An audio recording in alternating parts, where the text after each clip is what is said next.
2019 gave us a ton of cool new stuff, but it also took things from us. Hi folks, it's Falcon, and today on gameranx, 10 video game things that died in 2019. Starting off at number 10, Redbox ended its video game rental service, and we all mourned its loss. That's not to say that Redbox is the way of the future. The selection that every Redbox presented you with was not exactly big, but it usually did give you an opportunity to try out the newest games for $3 a night, which isn't bad when you're not sure if you want to play one. A lot of games don't have demos these days, and $3 is way less than $60. You know math, right? Well, even if you don't, I think that that's pretty obvious. Now, a lot of Redbox rentals ended up turning into Redbox purchases, and you end up with a game disc that, well, doesn't really fit into an increasingly digital game collection. But that's alright. It was still a useful service, and we will miss you,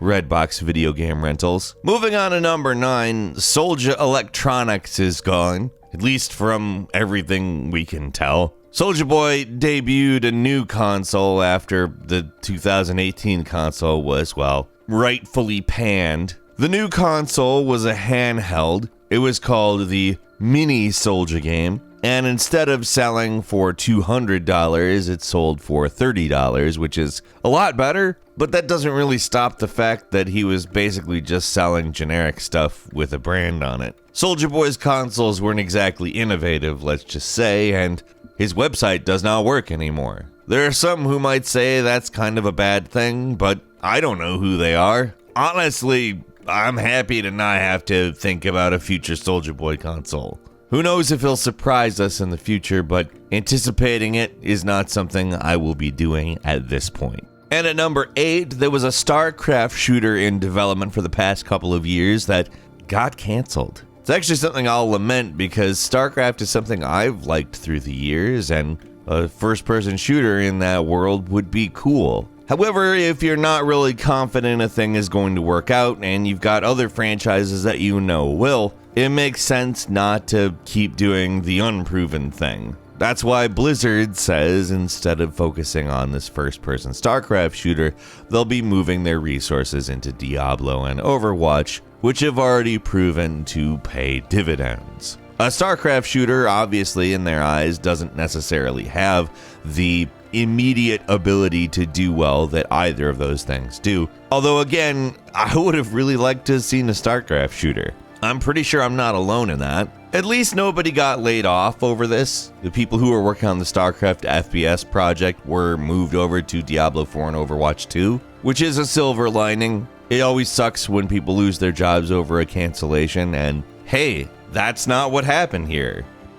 Moving on to number 7, Anthem's roadmap disappeared. BioWare had to announce back in September that they were abandoning the roadmap to try to salvage the game. If that worked for you. See if it worked for you. It didn't. It didn't work. Interest in Anthem is pretty much at an all-time low. Wonder why? And although the Anthem roadmap is gone, shockingly enough, Anthem itself isn't. Technically speaking, Anthem didn't die in 2019, it was only born. However, it is limping along. It's kind of one of those things where I don't really want them to fix it. It's not like No Man's Sky where it's a triumphant story of a tiny developer making something huge. It's BioWare, the people who make Dragon Age and Mass Effect. Like, just do what you're good at, BioWare. Which coincidentally, if you ask around, I think you'll find that most people agree isn't Anthem. Number 6, in 2019, we lost the console versions of the Walking Dead game. Why? Whoever Kills the Walking Dead was not good on PC. Which sucks a lot on account everything about it just showed us a ton of promise. But hey, I mean, you played the game, right? I played it, and I wasn't impressed with it at all. I didn't stick with that one for too long. I got too much going on to try to find the good in a game that doesn't seem like it's gonna show up anytime soon. And that's really the feeling you get when you play that game. Wow, this should be good, but it's not. And let's be clear, if you describe the formula for that game, it seems like it should be good. It almost seems like a no-brainer. So when it turned out to not be good, and Skybound terminated its contract with Starbreeze. Anyone who played the game, I don't think was really that shocked. But the dream of a good Walking Dead FPS just has not happened yet, has it? And at number 5, the gaming channel Machinima just randomly shut down one day. It disappeared, just ended, and it was eventually acknowledged, but Machinima was a big part of YouTube for a long time. It was purchased by Warner Brothers at one point, and well, over the next several years, things changed, but nobody really expected when it went down. Every single video on the entire channel, which is, just to be clear, a lot of videos, went private one day. And its parent company, Otter Media, which is itself a subsidiary of AT&T, who actually owns Warner Brothers, it's most likely that the decision was made by somebody who doesn't really know anything about any of why it was popular or who liked it or any of that. Because power just keeps consolidating in these sectors of the economy. It's scary at some points. Machinima itself was eventually officially closed, and 81 people lost their jobs, which sucks.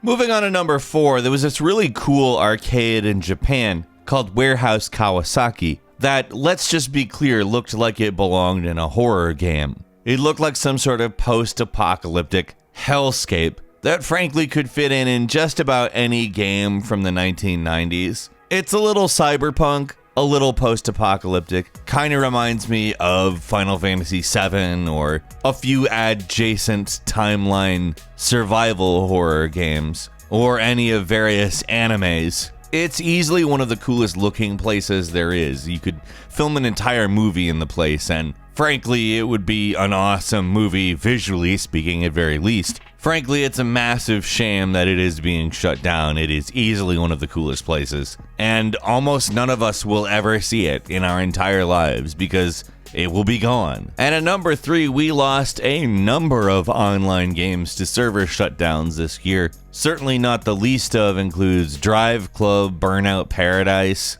Durango Wildlands, and even some younger titles like PlanetSide Arena. But I think the one that deserves special note is gonna have to be Uncharted 2 Among Thieves. When Uncharted 2 debuted, it was like the multiplayer for the PS3. It was fun, sort of Gears-style cover shooting, but probably the reason why it was so fun was it had that, as well as the verticality of Uncharted 2 built into its various arenas. Frankly, I played so much of that back in the day, and when they released the Uncharted collection, I was really stoked to play the games again with higher resolution, better graphics, but it was really kind of bittersweet because it was basically a sign that that multiplayer was going to be gone because they didn't include it in those games. The servers actually persisted a lot longer than I expected, but still, I would probably still be playing them if there was a way to easily do it for me. Number 2, Razer's dream of being a sort of console competitor ended when they closed their Razer game store 10 months after opening it.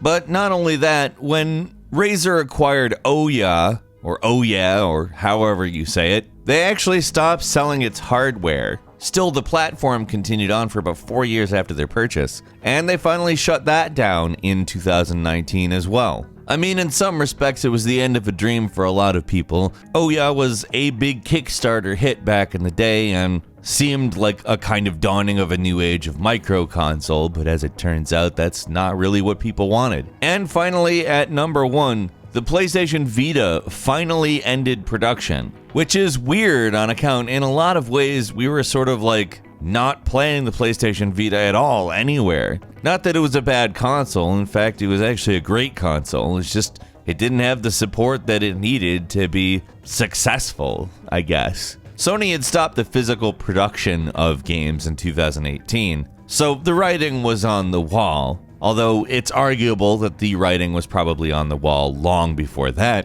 Still, seeing the Vita go is kind of sad because it's a huge amount of lost potential. The Vita was good, frankly. The evidence of that is actually how successful the Switch is. Well, let's just be clear, really good innovations on Nintendo's part. It's sad, but again, I mean, we're not really missing a lot because the development community never really got in on it, at least to a massive extent. So it's kind of one of those things that doesn't hurt a whole lot unless you think about the potential of it. And then it's like, well, that sucks. What were some things that went away in 2019 in the gaming world you will miss? Leave us a comment, let us know. And if you like this video, click like. If you're not subscribed, now's a great time to do so. We upload brand new videos every day of the week. The best way to see them first is, of course, a subscription. So click subscribe and don't forget to enable all notifications. As always, we thank you very much for watching this video. I'm Falcon. You can follow me on Twitter at Falcon the Hero. And we'll see you next time right here on gameranx.